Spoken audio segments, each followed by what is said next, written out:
to the Ryoknits podcast. My name's Rhiannon, and this is where I talk about knitting and sometimes some other things, sometimes some other crafty things. If you're new here, welcome in. If you're a returning viewer, welcome and thank you for sticking with me. I have been on a very inconsistent schedule this year, and I will talk about that a little bit. Yeah, you can find me on Instagram and on the Making app as Ryoknits. So RYO and then the word knits. Pretty simple. And I'm also on Ravelry, although I don't really connect with people socially on Ravelry so much as I just use it as a pattern database.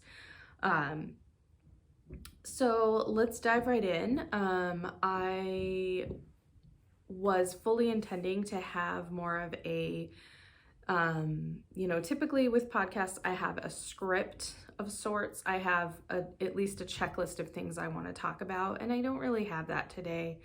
I'm just kind of gonna wing it, and I almost didn't even record this month because I just haven't really been feeling like it, and I don't know how to explain it other than I think because spring is springing, I just don't really want to spend a lot of time indoors. And actually today is a gorgeous day. I'm gonna try to get outside.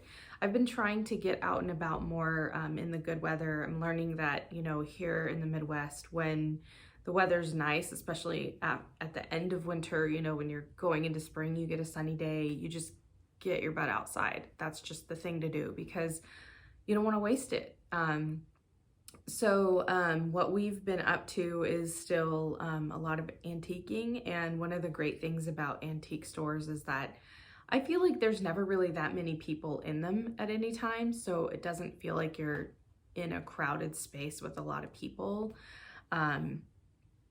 Generally people seem to be masked in antique stores. I don't know if it's just something about the kind of people that go to antique stores or what, but we're trying to mask when we go out still, and it's one of those things that I feel like you just have to evaluate every single time.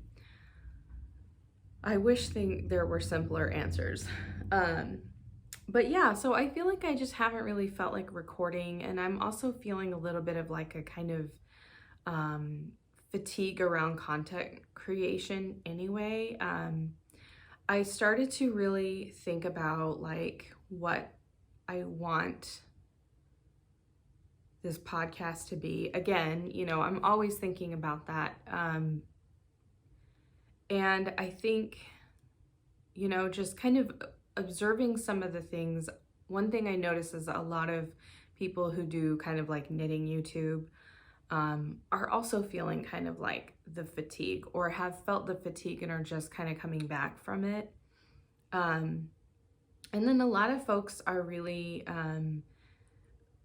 I think, focused on growth, and there's nothing wrong with that. I think it depends on your journey. I am, really a hobbyist knitter. It's a hobby. It's a lifestyle hobby, but it's not like my career, if that makes sense. Like, I guess this isn't a career, and so I don't want to be, pursuing certain metrics like getting so many subscribers or whatever. And I guess I've just seen like some people who, they were wildly successful, and then people just sort of like abandoned them because maybe they came out of the closet, or maybe they decided to focus on their things that they need to do in their personal life. And audiences are fickle. I guess that's what I'm getting at. And I think there's so much energy that a content creator can spend on trying to figure out what an audience wants. And I'm not immune to the sort of rewards that you get from having interactions with people, because the primary purpose of this is for me to connect with other knitters and makers. I mean, that really, but mostly knitters. I want to be connected to other fiber artists, and my dream is that, I could go anywhere in the world and like there would be a knitter to go to a yarn store with me there. I'm not traveling that much, so I guess I don't really need knitters around the world right now. But yeah, I don't know, there's just kind of like a lot going on in that space. And then I think something else is like, just as a person on the internet, there's this sort of feeling I've been having of, you know, people want and expect you to comment on like every social issue. And I know I've talked about this before, but it's like, there's a point where it's like, I'm not a politician or a person with power to impact this issue. So why do you need my opinion? Like, why is that a thing that I have to do for you? And it starts to feel like a demand of like performance, of I need to like constantly perform the kind of person I am. And then I feel like it becomes something that it's not me expressing myself anymore. It's me performing for an imagined audience that probably actually doesn't care. or you know, the people who care are not the people that are going to be genuine friends anyway. So all of that, and I started a new job, and I you know, also had just a really intense like the past 6 weeks of doing a lot of job interviews because I was looking for a job, and I found that like the job market just ebbed and flowed. And so there were like dry spells, so to speak, and then there were like, you know, like going on like 21st dates or something. So I've been tired, not in any kind of negative emotion way, but just like kind of physically tired.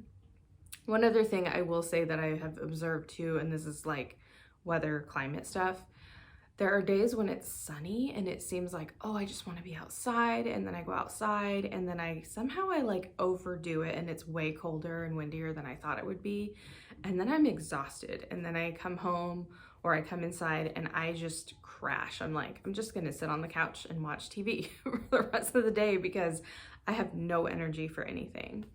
So right now my house is a mess. It's pretty chaotic. I am adjusting to kind of like having a different routine again.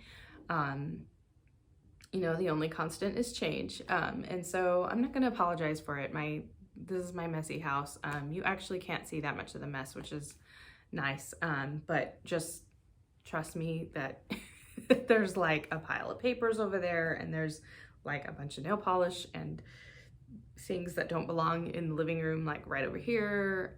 There's, yeah, like yarn pretty much everywhere.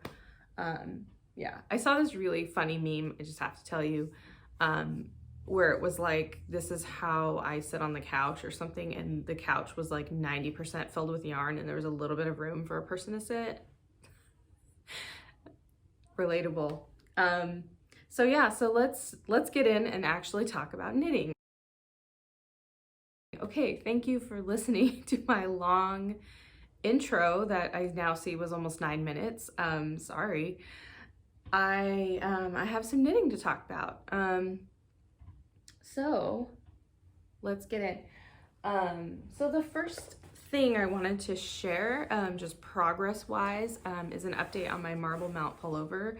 This is a pattern by Joji Locatelli, and it came out in actually, I think, January. And I had bought some yarn last summer, just spontaneously because the color was so phenomenal. And I didn't really know what I would do with it because it's super wash. It's like a 10% nylon, so it is a sock yarn, but I feel like not exactly like your standard. Like, I feel like I see more that are like 80-20 or like 75-25. But this one's only 10% nylon, and then the rest merino, I think, some kind of wool. So here it is so far. Just give you an update. So I saw this pattern, and this is a pattern designed for little to no ease. And you will notice I have knit the sleeves before I have finished the body. This is a new way of doing things for me. And I left these on just so you could see the decreases, and I made a happy little rainbow because why not? And the sleeves I think are absolutely beautiful. So they're pretty much just straight stockinette, and then you have ribbing, and then you do a rolled edge, which is like, oh, I think just like, this is why people love Joji Locatelli. It's these little details that she puts into a pattern that just make it, I guess, I've heard people describe it as feminine, but I feel like it's not so much feminine as it is like romantic. She has a romantic style. And I'm noticing that I like a lot of designers who have a very romantic style. Maybe I'm a very romantic person, because I also love Sari Nordland, and I also love Sarah Solomon, and oh, what's her name? The one who did the Bennett sister shawl, Lindsay Fowler.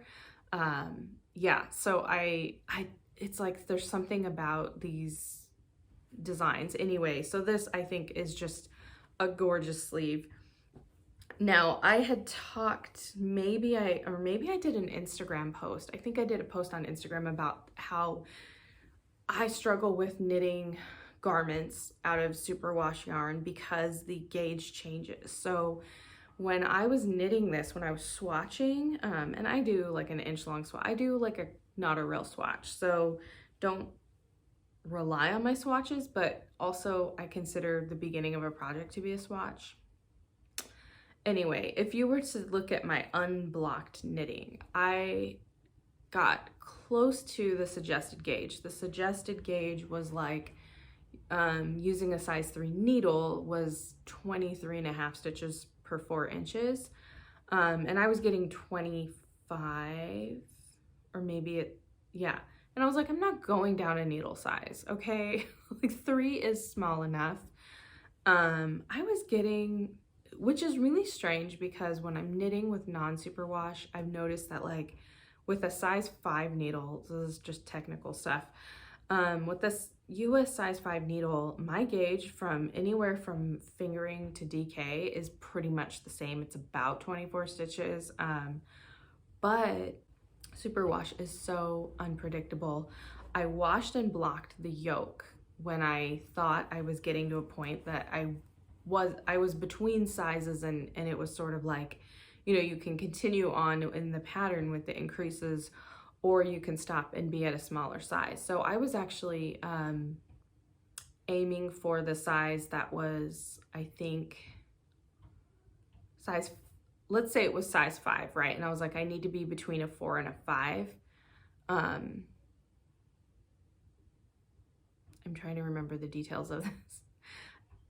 I actually I had less stitches than what was required for the smaller of the 2 sizes that would potentially fit me. But I blocked it, and I'm glad I did. And I didn't pull it especially, you know, and I also think that even if you do that, you know, yarn is going to settle into place, but superwash yarn will grow. It will grow, the knitting will grow. So it's great for shawls because you just get a bigger, drapier shawl, right? And if your shawl gets bigger and bigger, then like that's not a bad thing. But for a sweater, you don't want a sweater to get bigger and bigger and bigger. And I had like a nightmare scenario with a superwash sweater that I sometimes refer to as the sweater of doom. If you look at my Ravelry projects, you will know which one I'm talking about. But this grew from essentially 25 stitches over 4 inches to 20 stitches being 4 inches. So that means that for basically every 4 stitches that I knitted after blocking became 5 stitches. So if you're knitting, you know, every 4 inches became 5 inches. So if you were knitting, say, 40 inches around, you end up with more than 45. It's just it was like, whoa. So I actually ended up stopping at that stitch count, which was again lower than the smaller size that was written in the pattern as like this size, because I was between sizes really. So I have, you know, I just wanted to say you can really see the line where this was blocked and this was not, right? It's so, the gauge is so much tighter at this spot, and it's almost like ballooning out here. So, I mean, I guess yay, I get to knit less stitches, but I'm glad that I've been observing a lot. And I don't feel like the length, like I don't feel like it grew lengthwise a whole lot.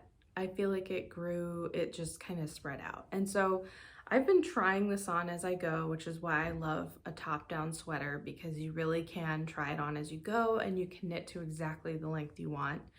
And because it's a much more fitted sweater, but I have fairly like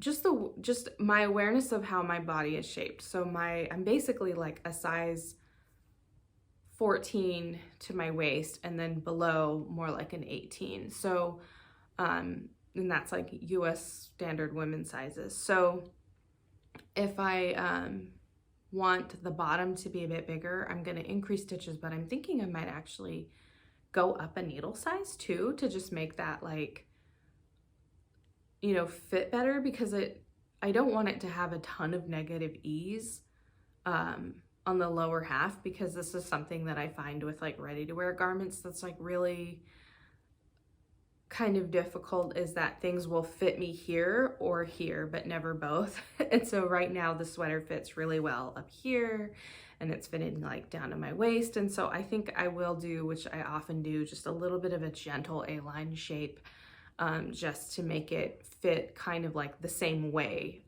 across my body, which is not even, right? Like we are not like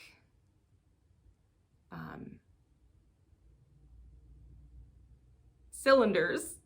We're not like cylinder shaped, right?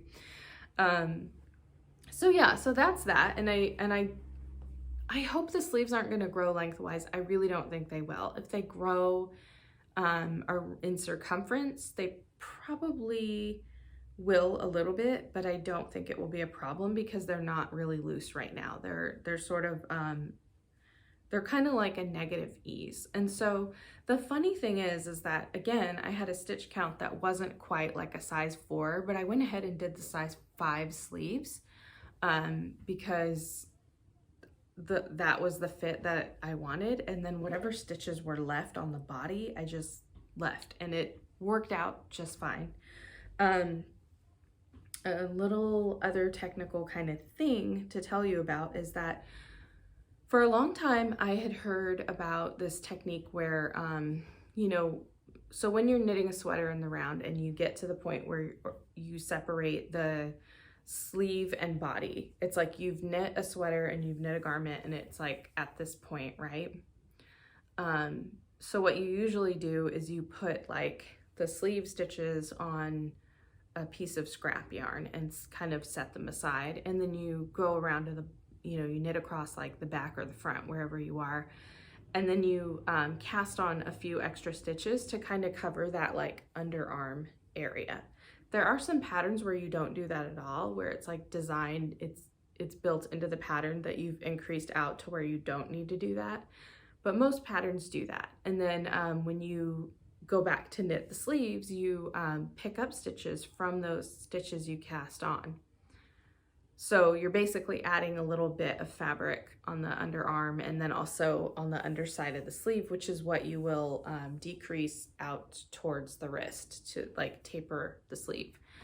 And for a long time, what I was doing is I was picking up more stitches on, you know, that second part, and then decreasing them down, because you end up with these little like holes or gaps, which you will see here, because I didn't do that this time. I just picked up the same number of stitches.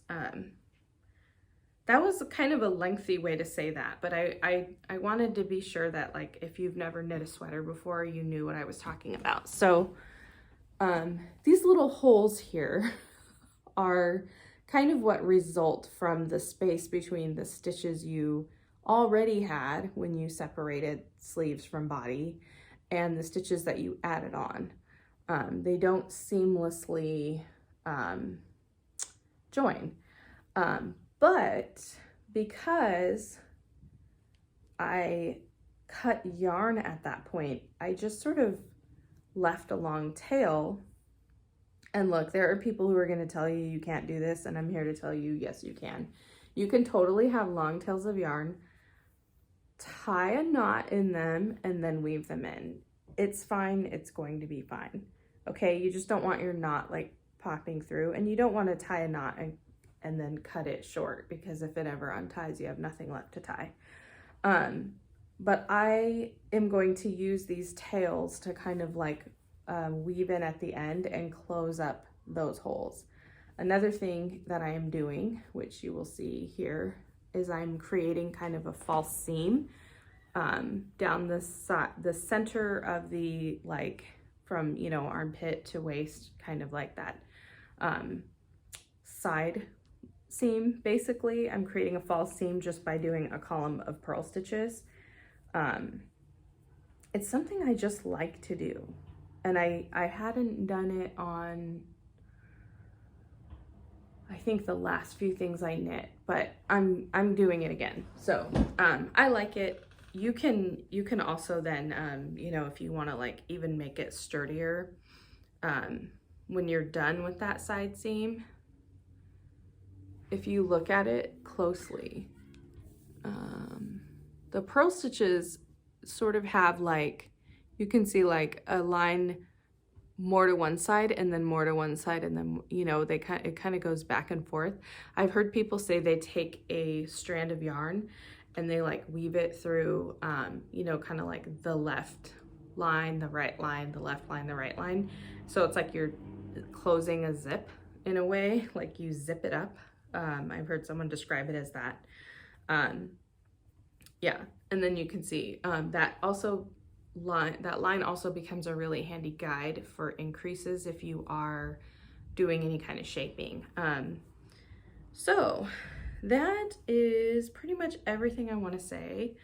I'll show you this really pretty stitch marker just because it's pretty. It looks like a cloudy sky. This was one of a set that my wife gave me for Christmas. So it's from Studio Knit Boop, and I have the box because it's cute. I don't always like show off things that I buy. Sometimes I do, sometimes I don't. I don't like feeling like I'm being a show off, but I want you to be aware of things that are cute. So these are two different styles. This one's called Edelweiss, and it has like little, what looks like chamomile flowers maybe, and a maybe it's an Edelweiss flower. I don't actually know. But there's these really cute little flowers in this kind of like teardrop shaped resin, and of course there's mohair on it because there's mohair on everything in my world. And then this one is like blue with some like white puffy cloud kind of. It reminds me of a snow globe a little bit, if I can get it to be still, sorry. I don't know if that helps you see it. Anyway, those are some really fun locking stitch markers I got recently, and I'm enjoying it. I am really enjoying like the quality of like jewelry on my knitting.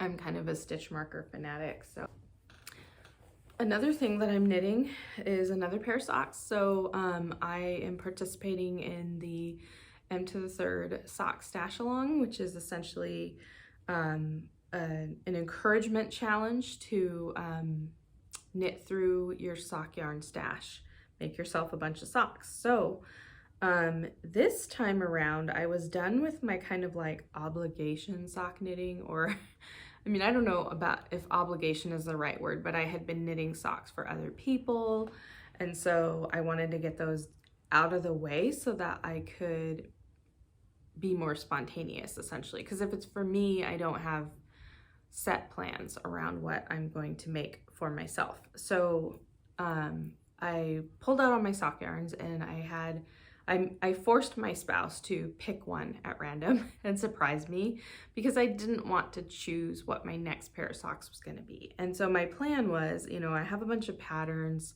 that I like in a list in Ravelry, and so if I have a randomly selected sock yarn, then I will go through my pattern list and find something to go with that. Well, as it turns out, a new sock pattern had just come to my attention. Okay, I did a little bit of searching. I don't know her name, but she goes by This Handmade Life. She released a new sock pattern called the Wildflowers and Honeycomb socks. And so when my spouse chose this color, I had originally thought that it was a much oranger skein, just because of the way it looked in the skein. But then when I pulled the label off, it actually has a lot of yellow in it. So it's this really soft, kind of like a peachy beige color. And then it has oranges and, I mean, a very soft orange, like just like a peach, really. I mean, this color really reminds me of like peaches and cream, right? Like it's like if you had like peaches and cream ice cream or something. And then it has the occasional pink speckle. It has some little tiny like dark brown to black speckles, but it's actually got a lot of yellow in it though too. So totally floral, reminds me of flowers. So I'm making this sock pattern. I think this is a really pretty sock. I am not a huge fan of lace on a sock because I just can envision my sock snagging on things when it goes into a shoe. But I love to wear hand knit socks like around the house, just hanging around the house. Like if I have to have something on my feet, then a hand knit sock is really the best. So I am doing this pattern with the suggested heel. There's two heel options in the pattern, and the suggested one is the one that kind of gives you that like honeycomb look. So if you've done that pattern, the honey cowl, you'll know what this is because it's the same. I'm pretty sure it's the same like stitch, this honeycomb. However, when I knit this stitch pattern, and I don't know if this is just the unblocked reality, it tends to made the knitting, the fabric that resulted from knitting this heel flap was a lot wider and shorter than what I would normally expect from a heel flap. So I made it according to pattern, and then I started on the foot, was almost done with the gusset, or maybe even done with the gusset, and I said, I don't like it, because it's like you have this little 1-inch strip on your heel that's not really how I wanted it to fit. So I ripped it back and I did a much longer, I think I added like 10 rows to the heel flap, and it still doesn't look all that long. For whatever reason, the bottom of the foot looks very round, but I have this very long gusset then. So I can see why some people maybe opted to do the slip stitch heel, but I just felt like that was the honeycomb part. And so since this color had oranges, which is kind of like poppies or marigolds or something, and then the yellows also like marigolds, but maybe like the honey of the pattern, it just felt like such a good mix. And then I put my little Edelweiss stitch marker on there. Why am I, anyway, I'm pretty terrible at showing things off, but oh, now you can see it. So yeah, so it's just like a mood. The sock is a mood, and I'm really enjoying knitting it. It feels very springtimey and very romantic, and you know, just like a nice thing to have. And so this has kind of been my work meeting knitting because it's small and it's easy. And the the wildflower stitch pattern is super simple lace. It's you know, very simple, and I think it's a really nice effect. Yeah, so a lace sock. I actually really love this yarn in just stockinette, and I will definitely be making another pair, maybe with like contrasting toes and heels and stuff, where it's just stockinette because it's so pretty. I think this yarn is just like ideal for that. So this is Nora George stock yarn. I actually bought at a de-stash sale a couple years ago. I think I showed it on the podcast at that time. Maybe I'll use the title screen that has it so that you know like what it looks like in the skein. So I'm too lazy to get up and get the skein, okay? And that's just in a little sock bag that I sewed and also have talked about. My last work in progress that I'm knitting is a whip I picked up from last year. So I had knit one triangle, half of a half and half triangles wrap, and I knit it in just white. So then I was like, well, do I want it to be, you know, blue and white, black and white? What do I want to do? And I kind of landed on, well, I want like a shade of red, you know. I think red and white, it will feel like colors I would wear year round, but also at the time, it was like around Christmas when I decided that. So then I was on the hunt for the perfect shade of red. And also, I've been trying and sometimes succeeding to avoid buying yarn until I'm actually ready to cast on. So rather than buying yarn and then it just sits there for a long time, I've been like, well, what if I just bought yarn right before I start the project? And then it's like, I'm thrilled about my new yarn. I'm thrilled to be casting on, you know, it's like all this like good feeling. So I held off on buying this color for a couple months because once I ID'd it, I was like, I'm gonna just put it in my cart and look at it every day. So, and so this is more yarn from Holst, which is a yarn company based in Denmark. Their shipping is really fast. The shipping costs as much as the yarn, so because I ordered just a small amount, just like 4 skeins or 4 cakes of this red color, it was like $15 for yarn and then $15 for shipping. But I feel like for $30, it's still a good deal.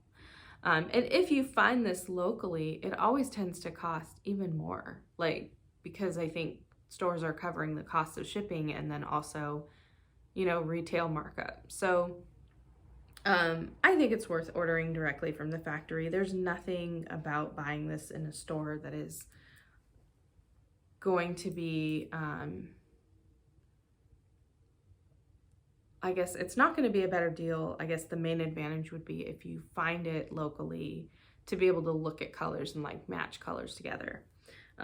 So the first color is Whole Super Soft and Bleached White. It was kind of the last or almost like the second half of like a big cone that I had bought. And so, well, I have some more, but it was like set aside for another shawl. And then the second color is Holst Tides, which is a wool and silk blend, which is my favorite kind of yarn. I think wool and silk is a beautiful combination. And I hope that you can see that there is some kind of like flecks of lighter where it's lighter. So the thing about blending wool and silk is that silk doesn't suck up dye the way that wool does. So you end up with kind of like a tonal yarn without trying, you know, it just is that way. And so that's where, you know, a lot of, like the Pearl Soho linen quill, I think has linen, which does a similar effect. So sometimes you'll see like cotton linen blend yarns or, you know, linen mixed into a yarn and it takes color differently. So you end up with like, just like, not really like a tweed effect, but just sort of like everything is kind of like speckled with white, if that makes sense. It's, I don't know, it's a color that has texture is how I think of it. Let me show you the ball of yarn. So this is how this yarn comes. It comes already caked up, which is a major selling point for me. Let's be honest. I love that it's already caked up, and I will pull from the center sometimes. I did it simply, I don't know why. But you get 314 yards per 50 grams, which is pretty generous. So again, I bought 4 of these. So if you bought 8 of these for a whole large wrap, these are like under $4 each. It's very affordable, and it's like really good quality, you know. I mean, I think that it's a very thin strand. It's a very light fingering weight, and even this one I've noticed is a little heavier than the super soft, but it's still plied, and so it's got like some strength to it. So yeah, this is the colorway Tudor, Tudor. I'll show you the label.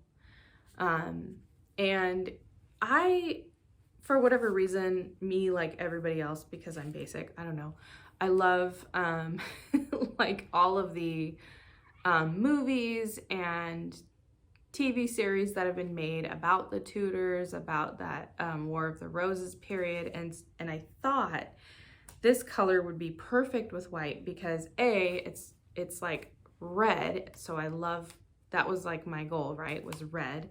But I also love a very cool tone red. I'm not a warm tones kind of person. I like a cool red, and so this is definitely a cool red. When I was knitting it last night, it actually looks pink in low light. So this is my beautiful like War of the Roses kind of colorway. So I'm really excited about it. I did notice as I was knitting it that my gauge is different now. So I think it's because this yarn, the strand is a little bit thicker than the, let's see if I can find a loose end to show you. This strand of Tides, the wool silk blend, is a little bit thicker than the strand of the super soft. So here they are right next to each other. Maybe you can tell, maybe you can't. It's a slightly thicker strand, which affects the gauge, which is just something to be aware of if you're knitting with like 2 different yarn bases. And so I was knitting on the same size needle, and it was coming out like too big. You can see like these rows are a lot bigger than these white rows. So then I went down to a 2, which you can see is like this kind of section right here, and it became smaller. So now I have on my this is why I love interchangeables too, is I have one size 3 and one size 2 needles. So when I'm knitting like on the right side, I'm using the size 3, which means that each stitch that's being created is being created a bit bigger. And then when I knit on the wrong side and back to the end, it's a size 2, so it's creating a little bit of a smaller stitch. And I just did it that way because I am slipping the last 3 stitches on the end to create this I-cord edge. Not necessary, and honestly, I probably won't do it again because I don't think it contributes a lot to the pattern. Like, the beauty of this pattern is its simplicity.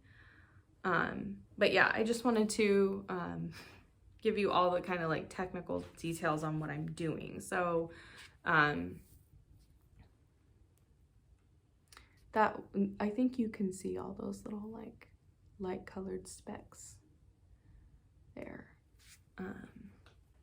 So some other crafting that I've been doing, I had talked a little bit about how this year I wanted to sort of refashion and remake some things that were not, that I had made that maybe didn't come out right, or find ways to upcycle things that, or downcycle even, things that were not really functional the way they were anymore. So I have 2 things to share with you along the lines of that. The first is this blouse. So I made this blouse, I think in 2020. It was one of the first like garments I sewed for myself.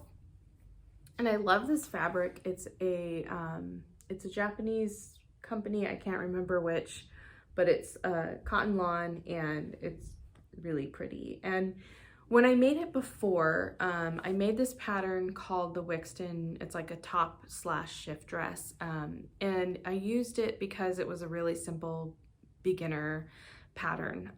However, the cut of that dress is not, and top is just not super flattering, I think. I think the boxy fit is just not, I just don't think it looks good on many people, to be honest. Like that really, where it's like the shoulders and the underarms are huge, and then it's like tapers down towards your legs. I don't know who that is supposed to look good on, but what I have done then is I've actually taken that pattern, because it really is good in the sense of a beginner learn to sew pattern, and I have just hacked and chopped and created my own kind of pattern blocks that fit me out of it. So I wouldn't say don't make that pattern. I would say if you're going to make that pattern, consider how you want things to fit, and don't be afraid to, you know, add some fabric, take away some fabric, you know, make it narrower or wider in different places. So anyways, so when I made this, I made it several sizes too big, because that was the other thing, is the pattern says make it with like 12 inches of positive ease or something, which is like, okay, what I made ended up looking like scrubs that you would wear at a hospital, but like fancy, you know, $36 a yard scrubs. Like nobody would wear those in a hospital. And I was like, this fabric is too nice, and these colors are too nice, and I like this too much. I like the way it feels too much to let it exist as this like failed project, right? So I just went in and I just cut right up the side seam. I just cut it, and then I trimmed. I think I ended up taking like 6 inches off of the sleeve.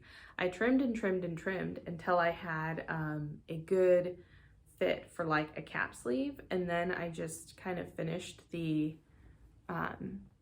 inside with a French seam, which is essentially where you have kind of the raw edge. You know, you sew it down and then you fold it and sew it down again, so the raw edge is encased inside of the seam and it will never fray. I love French seams because they're very easy. They're very easy to execute. They're very beginner friendly, and frankly, I think it's the nicest looking finish on anything. So I'm a huge fan. I feel like I could wear like a t-shirt and have a bumper sticker that's like French seams for life. Yeah, so I just went in and I just basically hacked and trimmed this, you know, bit by bit down to the size where it's a good fit again. Or I guess for the first time. And so instead of doing the suggested sleeve pattern, I ended up just creating a cap sleeve by essentially having, you know, the sides be straight and then just kind of, you know, finishing off the sleeve. So this is the gesture that shows you like from your armpit up over your shoulder down back to your armpit, and just like finished that part and then sewed the rest of it. So this is how a lot of traditional Mexican garments were constructed. The huipil is like kind of the catch-all name for these traditional garments that are a very, I mean, they are boxy, but not boxy in the way that like modern sewists are making like boxy things that are like immensely oversized. They're meant to be like comfortable loose, but not like oversized loose. And they have a very like straight side, finish the edges, and then you just sort of sew from the underarm down and it creates a cap sleeve. So I refashioned this into something I can actually wear now. And then I put in this little, this is the back tag. I love these little tags because I think a lot of times when you sew or knit your own garments, especially as a beginner, you're not making things with collars or whatever. you know, it can be hard just at first glance to know like what's the back and what's the front. So I think, yeah, I think that just kind of finishes it off. So ta-da, I have once again a wearable top. The other thing that I went and did, which was a lot more kind of, I'm just making this up. I had some standard size bed pillows, right? That were just, over time they got kind of lumpy and like the stuffing kind of condensed, or it just wasn't feeling like a like comfortable to put under your head at night. Like it wasn't firm enough, you know. It makes me think of like when you get a bag of potato chips and you open it and it's mostly air. It was kind of like that's how those pillows were. And these were pillows that had a like anti-allergy kind of filling. So probably not like a natural material. I'm just gonna go out on a limb and say it's some kind of unnatural material. So I don't want to just throw these things in the landfill, and at the same time they no longer work for what they are. So I was like having to think about, you know, because we probably have like 10 pillows just because I have not thrown them away. I always think like, oh, well, if a guest comes, but like, I don't really want to give my guests lumpy pillows that I don't want to use myself. That seems like not great either, but I don't want to just throw things away. So what I did is I basically took the cover, or I just ripped these pillows open, because the other thing is that I washed them and we like OxiCleaned them and everything. And the fabric of the pillow was just like kind of stained.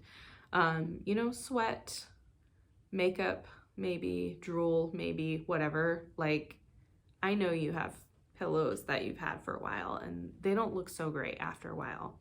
They don't smell so great after a while, no matter how clean you get them. So I opened them up and I looked inside, and lo and behold, like the filling was perfectly clean. It was like immaculate looking. So what I did is I just took some plain white cotton fabric and I sewed new pillows. I just made a smaller pillow. I made a smaller, you know, rectangle, basically sewed it, stuffed it, and then finished the end. I hand stitched the end, so I don't know if you can see that, but there's a little bit there. And I'm gonna make these into like couch pillows, because again, this is good allergy-free filling. It's very clean. It's probably not something I want to throw in the landfill just yet. I mean, you know, I think extending the life of things, especially things that are not biodegradable or not like great for the earth, I think is a definite win.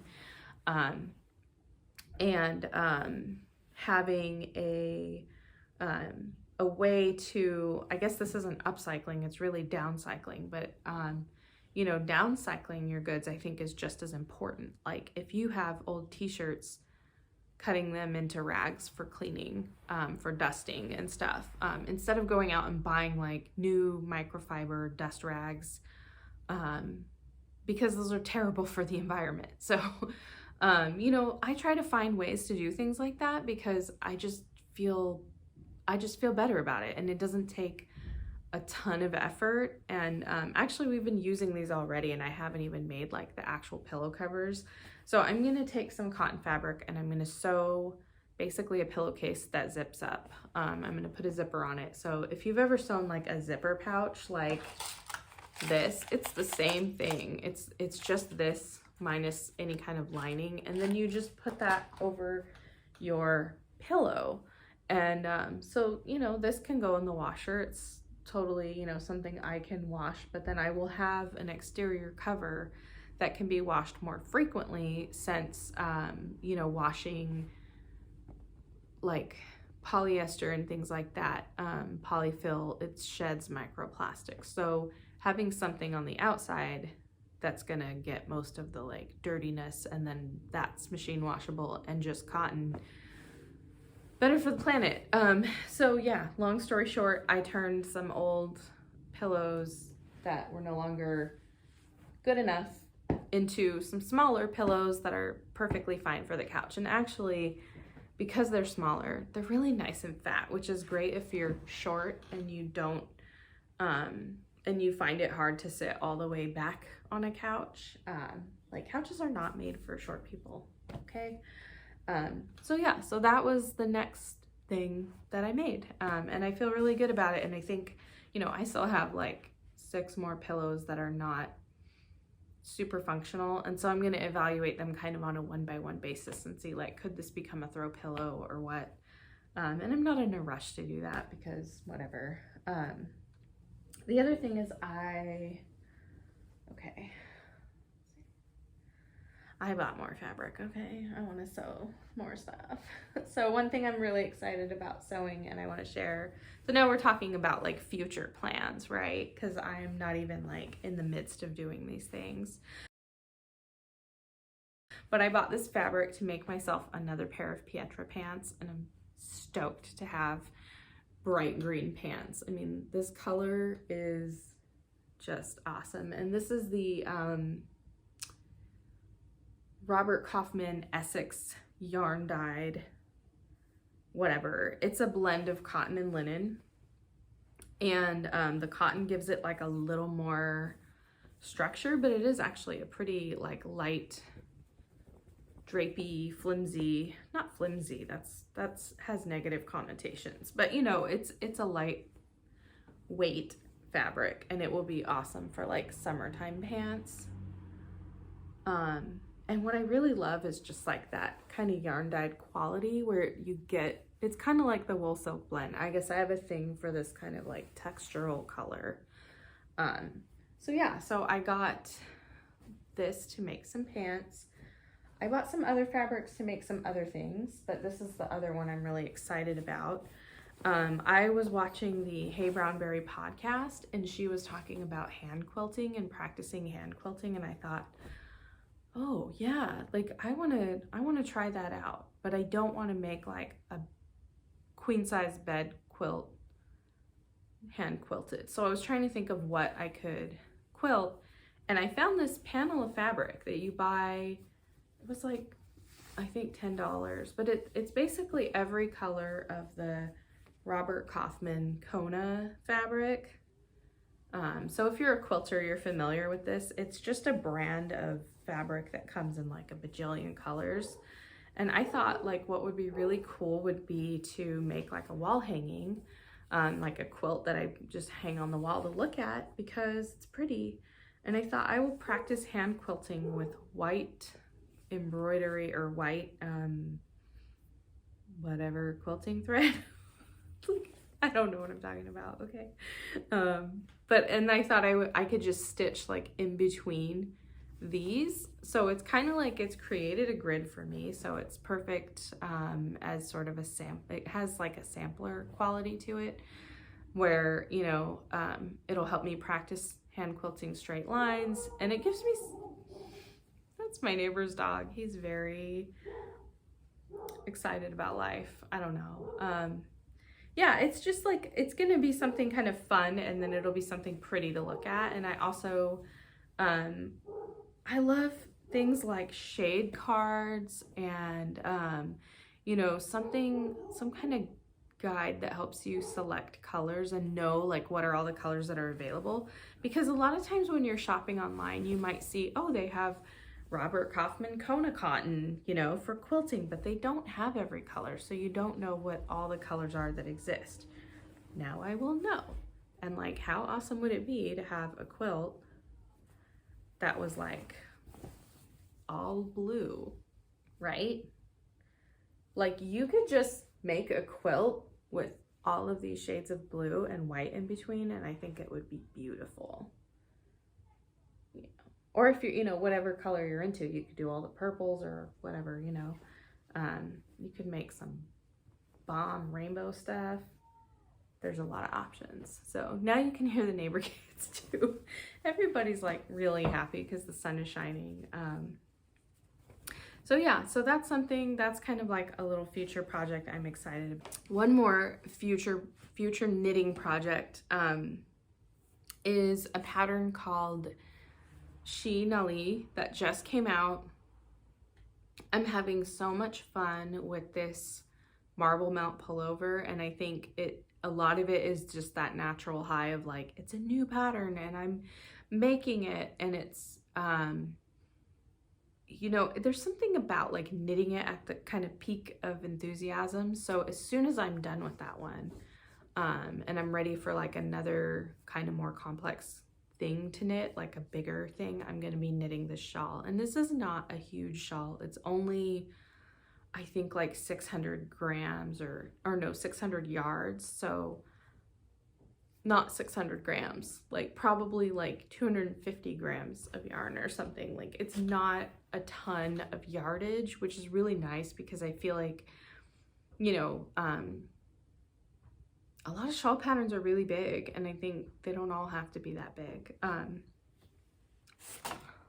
don't think I have any pictures of it. Oh, here it is. So this is a bad black and white image, but it's, I think you can see how pretty this is from the photo. It is like, trying not to show you pattern instructions. It's like this just beautiful triangular shawl. It has tassels on the 3 corners.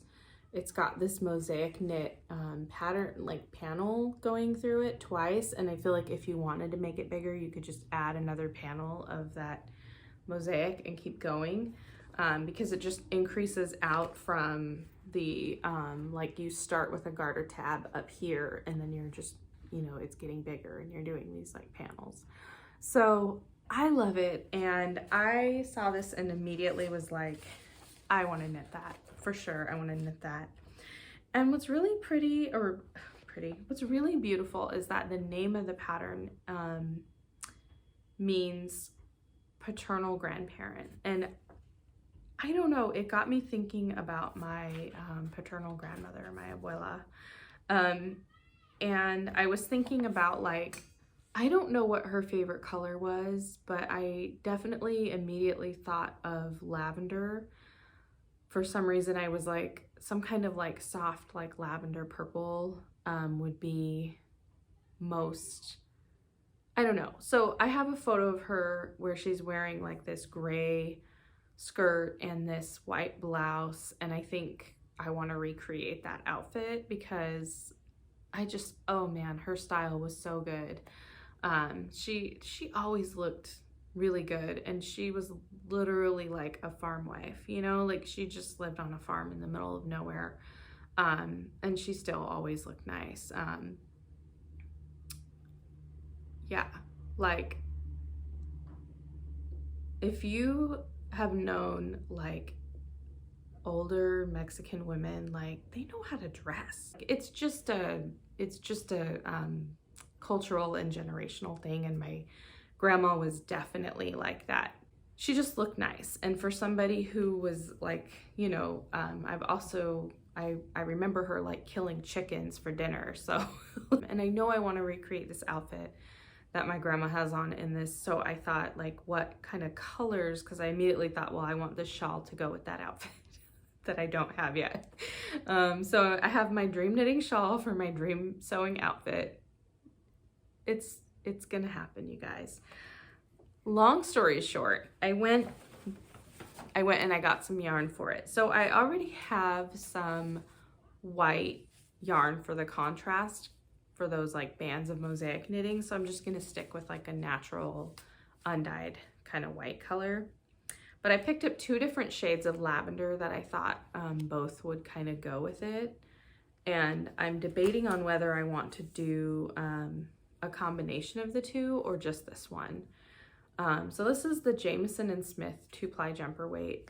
I have knit with this before. It's a nice yarn. I think it is definitely, you know, it's 100% real Shetland wool. So if you are sensitive and you find wool to be itchy, maybe it's not for you.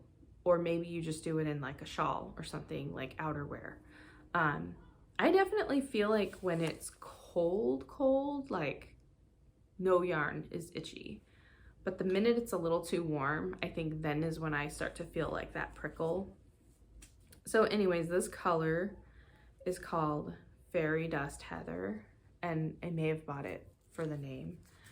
But it's also like a very nice, like gray, lavender, pink kind of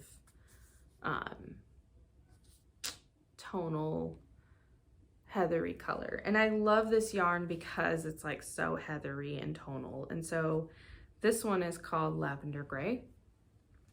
But there is like a caramely brown in here. There is blue in here. There is like a color which could arguably be considered almost orange purple. I mean, what I love about these kind of yarns is just that everybody sees color differently, and so whoever's looking at it, you're going to see different things. But like, I see colors in there that are like not what I'd expect in a purple, and like the overall effect though, when I hold it back and I look at it, is like, this is a lavender gray, right? This is a more pink version of that, which is the Fairy Dust Heather, but it's also like a more, maybe beige isn't the word, but like it definitely reads more neutral to me than this, which is more purple. So yeah, these, and then I'll just hold them up with the white yarn. This is my kind of like color palette for it. It could just be this, right? But I might do, you know, 3 colors, in which case I think I would do this the solid sections in this purple, and then the mosaic set, the color work portions in this. But I also might do like a solid section, a mosaic band, a solid section, a mosaic band, and then a solid section. That I think would look super cool too. And when you see them all together, it's like, yeah, this is really nice. Very nice. So I bought enough yarn to kind of explore what I want to do with it. And because the contrast color, you only need a tiny bit of it. I mean, really, I think I could use up all of my yarn and make a bigger shawl if I wanted. But I'm sort of drawn to this like smaller shawl thing. Okay, so I got a phone call in the middle of recording, so let me redo this part. I guess the only other thing there is to talk about is what I'm reading and watching and listening to. So I am a recent Wisconsinite, recent transplant to Wisconsin from the West Coast. And I have been trying to get to know more about where the place I'm living and just like what is like the history of this place. So we had gone on a tour of the Pabst Mansion, which is was the home of Captain Frederick Pabst, who created like Pabst Blue Ribbon beer. So he's one of the like beer barons of Milwaukee. And we went on this really fantastic new-ish tour called The Women of Pabst, and it was so good. Oh gosh, my camera's crooked, I just realized. Anyways, it was a really great tour. The drama was amazing of this family, like their life, and I wish there was a mini series about them, honestly, but I know there are still like relatives living, so maybe they wouldn't want all that like dirty laundry on the air. But anyways, so when I was there, I bought 2 books. One is just like a general history of Milwaukee from like pre-contact, pre-colonization, all the way to like the 21st century, like the 2010s basically. And then I got a book about like the Germans in Milwaukee. And there's a lot of these books on history that are like, history of Latinos in Milwaukee, history of Polish immigrants in Milwaukee or whatever. So I got the one about German immigrants just to start with. That's what was there at the Pabst Mansion because it's a German family. So I've been kind of like reading that a little bit, but it's kind of like a coffee table book. And then I got this like piece of mail that was, we want to confirm that you are you're registered to vote in House District or whatever, something voting District 15. And I was like, what is this mail? Like, what is this? So long story short, I sort of went down like a winding road and ended up finding this Wisconsin Public Radio podcast series about the last redistricting effort. So every 10 years, the United States does a census and then they draw up new districts based on the population demographics and, to kind of ideally create representative voting districts. So I'm listening to this podcast now about how that was done with not this last census, but the one before. That was in 2011. And so they, started the redistricting in 2011. And I guess the process was done in a really secretive way. So it's a pretty juicy podcast if you're into kind of like, political intrigue, I guess. It's not, yeah, it's not like, an episode of House of Cards or anything, but it is like real life. There was some secretive closed door meetings that were, done. And this podcast does a really good job, I think, of explaining like what the redistricting process is and what it should be. And then, when you get into gerrymandering, which is where you're like creating districts to ensure political victories for a particular party or candidate. So, if that's your kind of thing, I totally recommend checking it out. I can't remember the name of it, which is really not useful, but maybe I'll remember to put it on the screen. But it's from Wisconsin Public Radio. So if you go on, I use Spotify, like if you look at Wisconsin Public Radio, like you'll find it. So there's that. And then all of this like prompted me to actually look at what are the boundaries of my voting district. And it's really interesting because I'm in a city that is right along Lake Michigan. So traditionally the sort of boundaries have grown north and south, but not like so much inland. So the city is sort of like a tall, thin boy, of a city. And then there's like all these other cities because it's like a metro area around.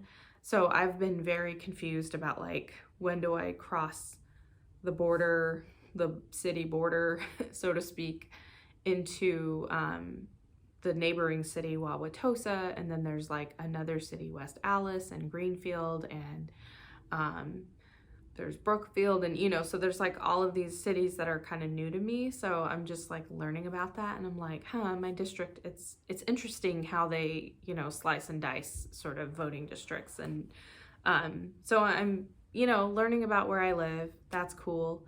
I am also binge watching Revenge because it is my like go-to, okay, I love like campy things. I don't know, I just really like this show. So it's based on the Count of Monte Cristo, if you're familiar with that story. Somebody has been wronged and returns almost like coming back from the dead, and is like on a course to get revenge on everybody that ever wronged her. So yeah, that's what I'm watching. It's like, I think it's on Hulu or HBO, one of those, probably regular Hulu. But yeah, I'm just I'm saving Bridgerton for some reason. I don't know, I feel like I'm like waiting for like the right moment because I know that I'm gonna want like a binging day for Bridgerton. So rewatching this old ABC drama is where it's at right now. And I just watched a show called Wayward Pines, which is also, I think, on Hulu or HBO. That's sort of where I've been hanging out lately, so to speak, on the interwebs. And the first season was really good. The second season was really bad. It really gave me Twin Peaks vibes of being like, I mean, it's literally set in the Northwest, which I consider the panhandle of Idaho to be the Northwest. That's something that people can debate on. It's not the West Coast, but it is the Pacific Northwest. So it's like the the forested lake kind of North Idaho, not like the Napoleon Dynamite hot, dry part of Idaho. But it's like, anyways, it's a weird like sci-fi show, and yeah, first season really good, second season really bad. But I watched it anyway, and if they had a third season, I would watch that too. I don't know. I think, yeah, like kind of campy, weird sci-fi. I'm like, I always give it like several seasons before I'm like fully over it. I mean, I think we got to like we got to all but the last season of The 100, which is that kind of show. And then I've been reading the children's book by A.S. Byatt, and that's like really the only thing I've been reading. So if I get around to it, I will be releasing that whole long video where I talk about that book and other books, because A.S. Byatt is one of my favorite authors. And so I recorded that weeks ago, maybe even a month ago now, and I just haven't got around to editing it. So maybe you'll see it. I don't know. Like I said, content creation has not been my top priority these days. Okay, so that's all I have, and I look forward to chatting with you. Please comment below and chat with me too. I love to interact with you. That's the whole point of this. Yeah, that's it. All right, I will probably insert some nature footage just to see you out. There's some pretty cool footage, so give it a watch. All right, bye.